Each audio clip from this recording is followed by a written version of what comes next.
Hey, how's it going? In today's video we have the Blade Liger again, but this one's from Takara Tomy. This kit was released in April of 2023. At the time it cost me 8,800 yen, but looks like the price has went up.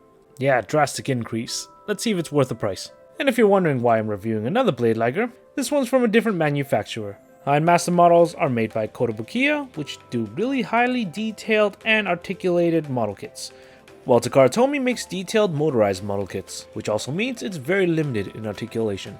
And for the 40th anniversary of Zoids, it looks like Takara Tomy is releasing redesigned versions of the flagship Zoids. And of course, the Blade Liger is the first to be released. And as for the box, we got a pretty unique looking box art, much larger than the typical Takara Tomy boxes. And if you're wondering for scaling, it's around the same size as the high-end master model one, 1/72nd scale. As for the box art, it looks like they're using the kit itself, and it looks very good on the box already.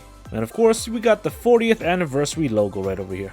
As for any sort of information, it's all available in the back of the box, and it's all in Japanese, so I can't read that, but we got the model kit itself, looking pretty good. I know they're going to make lots of Liger units, so I'm wondering if they're using the same skeletal frame. I'm very curious to see. And in the middle of the box, we got images emphasizing the movement, LEDs, and of course the blades. Well, that's all for the box. Let's take a look at the kit. Here we have the Takara Tomy Blade Liger. Oh wait, no. First, inner frame. So yeah, this is the inner frame of the Blade Liger. It looks very menacing, and it's actually quite unnerving to me. I don't know why, I just don't like how the mouth looks. But this is a great way to show off all the mechanical details already on the kit. A lot of the silver pieces are already pre-painted, straight from the factories, so that's pretty neat. And combined with the black pieces, gives you a good amount of colored part separation, despite being majority a gray kit. But that shouldn't stop you from painting it. There's so much detail found throughout the kit, that a good paint job would just bring out more of that detail? Who the hell writes this thing? Well, you get what I mean, a lot of mechanical elements molded right onto the kit, so I just had to show off the inner frame. Now here it is with all the armor bits attached, making it actually look like the Blade Liger. This is a complete straight build with panel lining. There are lots of stickers, but I didn't want to use them. Just because I, for one, don't like using stickers on Zoids, but that's just my own preference. And there's actually no instructions where to place each sticker, you just do it yourself or you can just follow what the image has. The only sticker I actually used was for the base, and it looks like it's slowly coming off. So yeah. Now as for the build, it's not difficult, especially if you've built high-end master model kits. There's not many parts and the instructions are very easy to follow. Also, if you never built a Takara Tomy Zoids kit, you are building the kit around this motor unit, which takes 2 AAA batteries to power up. And after you finish the build, you're left with a couple of runners. 3 of which are just the caps for the joints. You don't really need them, you can throw them out if you want. And you got half a runner of useless parts. Don't worry, you don't ever need them, even stated by the manual, so you can throw them out. Also, important little thing, I've never actually encountered this before, but this kit comes with this little lock unit, and it's actually used to tighten all these little caps you put on the joints. And there's 3 sizes of caps. The biggest one you could tighten with your hands, and the other 2 you use this little tool over here. Remember, righty tighty, lefty loosey. Don't worry, it's very easy to use. Also, cool little thing, when you're done with the build, you can just store this tool under the base. I've not built that many Takara Tomy Zoids, so I'm not sure it's a normal thing, but this is the first time I've ever seen it. As for appearance, kit looks absolutely beautiful, and I know it kind of looks derpy in this position, but motorized Zoid. I love the colors, especially for the claw and the blades, which was a big gripe I had with the high-end master model. I didn't like the yellow, but the colors used right now is very vibrant and metallic, especially for those blades, which come pre-painted. Comparing it to the high-end master model's yellow blades, there's no contest. But overall, great colored part separation, a decent amount of panel lining opportunities, which I gotta say is a must. If you don't do stickers, you gotta at least panel line it. Though the armor does have less surface level detail compared to the inner frame, that's where seeing the exposed inner frame works out really well. Also, I gotta say, this kit leaves pretty bad nub marks. If you actually look for them, they're pretty easy to see, but because of the details and dark colors, it kind of camouflages everything. And of course, here's a side-by-side comparison with the high-end master model Blade Liger Bang version. The high-end master model looks pretty good, but compared to its 2023 modern counterpart, it looks a little bit outdated. But like I said, it's an old kit, so it's not really fair to compare. I still prefer the shape of the high-end master model. It's more angular and the head is a little bit smaller. It needs a 2.0. Also, there's no attack boosters for the Tomy kit, unfortunately. So yeah, as for appearance, it looks pretty good. I do like how they hid the motor very well, so you don't see it protruding a lot. Yeah, good looking kit. I'm not disappointed in the slightest. Now onto articulation, which is going to be real quick. Starting with the head, the mouth can open and close, which it will be doing a lot when it starts moving. In addition, the cockpit hatch can open. The pilots are stored away right now, but here's what it looks like. Also, the center console unit can flip up and down. The side of the main can also move very slightly, as can this piece over here, as well as this piece down here. Coming to the forelimbs, the fin over here can move in and out, and the only other thing that can move here are the paws, with the hind legs having the exact same articulation. Now moving on to the body, there's no body articulation, but this canopy up top can flip up, revealing the small little boosters that are on this tiny little arm.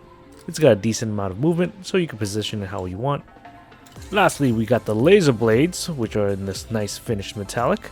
It's able to rotate all the way forward, and the arms that it's attached to can flip all the way down, and it has a sliding point over here, allowing the blades to extend out a little bit further. Yeah, if you're expecting high master model level of articulation, don't. It's a Takara Tomy, it's different. Alright, with all that being said, let's move on to extras and accessories, starting with the base. Not your traditional action base, but it does come with the kit, and like I said earlier, the only sticker I used was for the base. It attaches right under here in this little square socket. The connection point is pretty decent, you don't have to worry about it falling off, and yeah, it's nice that it came with one. Next up, we got two pilot figures, one of Van and one of Fiona, and unfortunately, unlike the high-end master model, it doesn't come painted. But for something so small, there's a decent amount of detail molded onto it. And before I forget and lose them, I'm just going to put them right in here. Also, this isn't really important, but you are given two options for this piece here, so select whatever you prefer, I guess. That's it for accessories, but we still got the motorized portion. Let's take a look at that. Like I stated earlier, this kit requires two AAA batteries that you put under right here. You're going to need a small Phillips head for this, and the on and off switch is right here near its butt. And yeah, you could hear that the motor is actually quite loud. Movement's a bit clunky, but it's got significantly better, especially when you compare it to like older Takara Tomy kits or like even newer-ish kits like the Burning Liger. I'm just going to hold it up so you can see all the moving parts. The caps for the leg joints are rotating, so that's pretty cool. And the head moves ever so slightly along with the mouth. Not sure how you guys feel about this, but it's just a cool little gimmick that Takara Tomy makes on their Zoids. Also forgot, this kit has got LEDs. And I gotta say, they're pretty bright, shining brightly right through the cockpit and the mouth. I totally forgot it even had any LEDs, just because when the lights were on, it's hard to see. It's a cool little extra gimmick, but is it a big deal? Not really. Also, if you're wondering for the shake test, these kits are absolutely solid.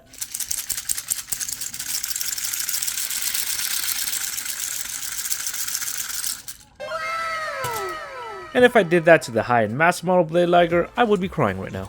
Now, if you're wondering for the size of this thing, it's around 8 inches, give or take, depending on how you position the blades. And that's just from the bottom of the claws to the top of the blades, not including the stand. And including the base, it's around 10 inches. If you position the blade all the way up, it's like 11.5.